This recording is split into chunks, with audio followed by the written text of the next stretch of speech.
네, 유승민 작가 모셨습니다. 어서 오세요. 안녕하세요. 자, 오늘 어떤 내용일까요? 네, 요즘 2030은 거르는 게 답이다. 아기를 가진 사람을 보호하는 게 법이냐라는 공분에 댓글이 줄줄이 달리고 있는 온라인 화제글이 하나 있었습니다. 네.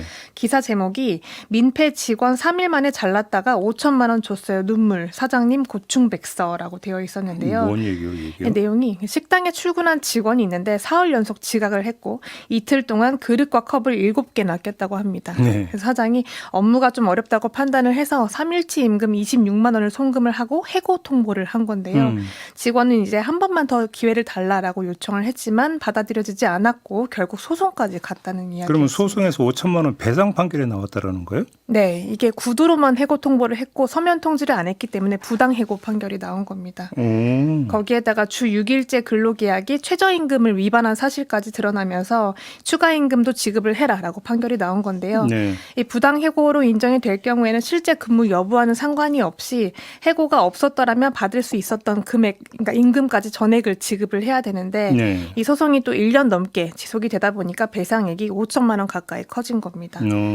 이 소송 과정에서 직원이 면접 단계부터 녹음을 했던 파일을 또 제출을 한 게 알려지면서 사장이 이걸 두고 기획 취업이다라고 주장을 하기도 했는데요.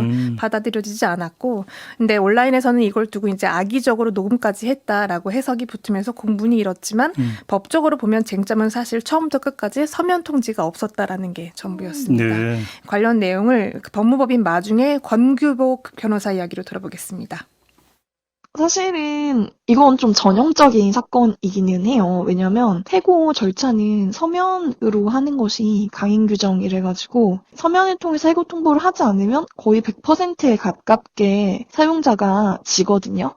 아, 이게 법 위반에 해당이 됩니까? 네, 근로기준법 위반이 됩니다. 특히 5인 이상 사업장일 경우에는 근로자를 해고할 경우에 해고 사유 그리고 시기를 서면으로 다 작성을 해서 통지를 해야 한다고 합니다. 혹시 서면이 문자도 포함이 됩니까? 종이입니다. 종이? 네, 계약서처럼. 메신저로는 안 되는 거고. 네, 그렇습니다. 예. 그래서 어길 경우에는 근로기준법 제27조 해고 서면 통지 의무 위반이 되는 건데요. 재판부도 그래서 해고 사유가 정당한지를 살펴볼 필요가 없이 해고는 무효다라고 꼬집었는데 이 해고가 정당하냐 부당하냐를 따질 때도 사실 사유를 따지고 절차를 따지게 되는데 이 사안 같은 경우는 명백하게 절차적 하자다라는 이야기입니다. 노무법인 오늘의 문가람 노무사 이야기로 한번 들어보겠습니다.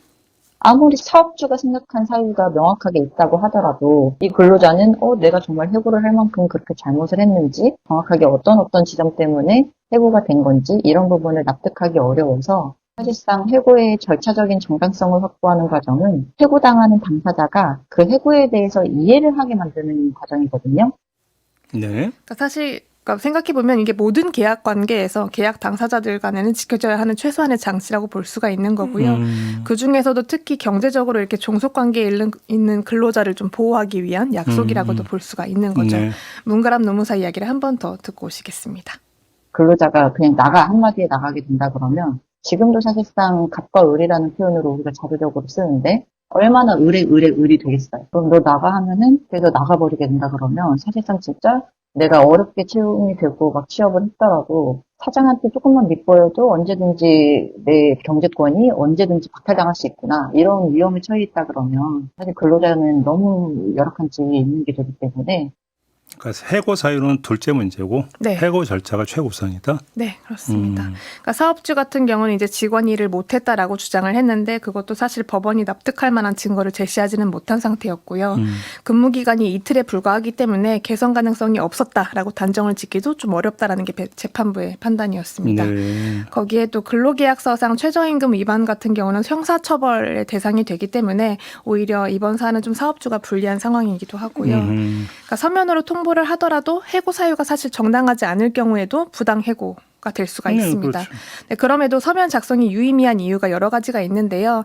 우선 해고 사유를 문서로 정리를 하는 과정에서 사업주는 과연 이 근로자를 정말 해고를 해야 할 상황인가를 좀 더 객관화할 수 있는 거고 근로자 같은 경우도 그 사유를 서면으로 확인을 하면서 나의 귀책이 무엇인지를 좀 정확하게 인지를 할 수 있고 향후 개선을 할 여지도 있다는 거죠. 동시에 또 그 사유가 정당한지를 따져보고 만약에 부당하다면 부당 해고로부터 보호받을 권리를 또 주장할 수 있는 출발점이 되기도 합니다. 했습니다. 그러니까 사유만 괜찮으면 서면이라는 절차를 무시해도 된다라는 시각은 사실상 지극히 해고를 행하는 입장에 이제 입장일 뿐이고 그 절차가 무시가 되면 근로자의 권익은 좀 멀어지는 거다라고 볼 수가 있는 거죠. 그러면 이제 5천만 원 배상 판결은 해고된 날로부터 네. 판결이 나오는 날까지 네, 기간 동안에 정상 근무를 했다면 받았을 임금 그렇습니다. 이게 되는 겁니까? 네, 그렇습니다. 위자료 이런 것들은 빼고 네, 순전히 네. 해고가 안 됐으면 받았을 임금에서 5천만 원 배상 판결이 나온 거고요. 네, 이 식당 같은 경우는 또 폐업을 했기 때문에 그 폐업한 날짜로 이제 책정이 된 걸로 폐업이 알고 됐습니까? 있습니다. 네, 그렇습니다. 아무튼 사업주 입장에서는 너무 억울할 것 같지만 법을 따지고 놓고 본다면 네. 이런 절차상 하자가 있었다. 네, 그게 핵심이다. 그렇습니다. 이런 이야기가 되는 거겠네요. 네, 알겠습니다. 잘 들었어요. 유승민 작가였습니다. 수고하셨습니다. 고맙습니다.